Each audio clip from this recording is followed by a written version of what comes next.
অনেক তো হলো ভারতীয় পুরুষ ক্রিকেট দলের কথা, এবার একটু মহিলা ক্রিকেট দলের কথা শোনা যাক। কথাতেই আছে মেয়েরা কোনো অংশে পিছিয়ে নাই, ঠিক এরকমই কিছু রেকর্ড সৃষ্টি করলো আজকে ভারতীয় মহিলা ক্রিকেট দল। বিশেষ করে ভারতীয় টিমের রানী স্মৃতি মন্দনা এবং তার সঙ্গে আরেকজন উঠতি প্লেয়ার প্রতীক রাওয়ালকে নিয়ে এই ভিডিওতে আমরা কথা বলবো। স্বপ্নের ফর্মে আছে দুজন, রেকর্ডের পর রেকর্ড গড়ে তুলেছে তারা। বিশেষ করে আজকে আয়ারল্যান্ড টিমের বিরুদ্ধে কত যে রেকর্ড সৃষ্টি করেছে আর কত যে রেকর্ড ভেঙেছে তা বলার নয়। স্মৃতি মন্দনা এখন যে ফর্মে আছে সেটা স্বপ্নের ফর্ম বলেও কম বলা হবে।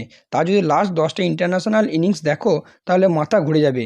লাস্ট 10টা ইন্টারন্যাশনাল ইনিংসে একটা ম্যাচে মাত্র 4 রান করেছে এবং আরেকটি ম্যাচে 41 রান করে। বাকি যে 8টি ম্যাচ, সেই 8টি ম্যাচে 2টি সেঞ্চুরি এবং 6টি 50+ স্কোর করেছে সে, যা একটা প্লেয়ারের জন্য সত্যিই অবিশ্বাস্য। বর্তমানে আয়ারল্যান্ড এবং ভারতীয় মহিলা দলের মধ্যে 3 ম্যাচের ওডিআই সিরিজ হচ্ছে এবং আজকে ছিল তার শেষ ম্যাচ, যেখানে অনেক রেকর্ড সৃষ্টি করলো ভারতীয় নারী দল।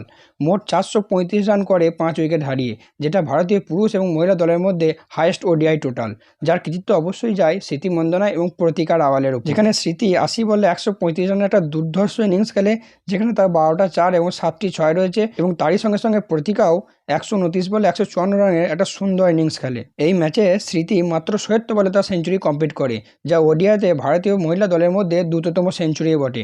এবং তারই সঙ্গে সঙ্গে স্মৃতি মন্দনা হয় প্রথম ভারতীয় মহিলা যিনি 10টি ওডিআই সেঞ্চুরি কমপ্লিট করেছেন। এরপরে আছে মিতালি রাজ, যার আছে 7টি, এবং তারা দুজনে মিলে 233 রানের একটা ওপেনিং পার্টনারশিপও করে, যেটি হচ্ছে ভারতীয় মহিলা দলের মধ্যে থার্ড হাইয়েস্ট ওপেনিং পার্টনারশিপ। এবং এই সেঞ্চুরির সঙ্গে সঙ্গে গোটা বিশ্বে ওভারঅল মহিলাদের মধ্যে ওডিআই সেঞ্চুরি তালিকায় 3 নম্বরে চলে আসে স্মৃতি মন্দনা, যার আগে মাত্র আছে দুজন, মেঘ লেনিন এবং সুজি বিটস। এবং সবার উদ্দেশ্যে বলে রাখি, এই সিরিজে ভারতীয় মহিলা দলের ক্যাপ্টেন হরমনপ্রীত কৌরকে কিন্তু রেস্ট দেওয়া হয়েছিল এবং এই সিরিজে ক্যাপ্টেন্সি করেছে কিন্তু স্মৃতি মন্দনা, এবং তারই আন্ডারে ভারতীয় মহিলা দল রেকর্ডের পর রেকর্ড সৃষ্টি করলো। এবং ভারতীয় মহিলা দল শুধু যে হাইয়েস্ট রান করেছে তাই নয়, তারা হাইয়েস্ট রেকর্ড মার্জিনেও কিন্তু এই ম্যাচটি জেতে 300, যেটি হলো 304 রান। অন্যদিকে স্মৃতি মন্দনার পাশাপাশি আরেকজনের কথা না বললেই নয়, সেটি হলো প্রতিকা রাওয়াল, যার কথা না বললেই নয়। 24 বছর বয়সী এই প্রতিকা রাওয়াল মাত্র কয়েকদিন আগেই ভারতীয় দলের ডেবিউ ক্যাপ পেয়েছে। সে মাত্র 6টা ইনিংস খেলেছে ভারতের হয়ে, যেখানে সেই 6টা ইনিংসের মধ্যে একটা 40 রান, একটায় 18 রান, বাকি 3টেতে হাফ সেঞ্চুরিতে রয়েছেই।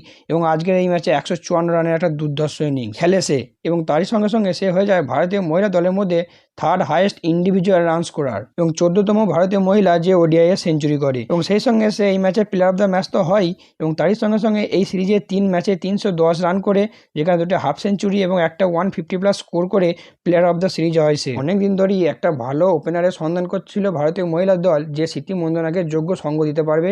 তো আশা করবো প্রতিকা রাওয়াল এভাবেই স্মৃতি মন্দনাকে সঙ্গ দিয়ে চলবে এবং ভারতীয় মহিলা দল আরও এগিয়ে চলবে। সো যাই হোক, আজকের ভিডিওটা এতটাই। ভিডিওটি এবং ভিডিওর ইনফরমেশনগুলো ভালো লাগলে অবশ্যই একটা লাইক করে দিও। আর এরকমই ক্রিকেট রিলেটেড সমস্ত খুঁটিনাটি তথ্য সবার আগে জানার জন্য চ্যানেলটিকে সাবস্ক্রাইব করে পাশে থাকা বেল আইকনটি দাবিয়ে রাখো। সো চলো, দেখা হচ্ছে পরের ভিডিওতে।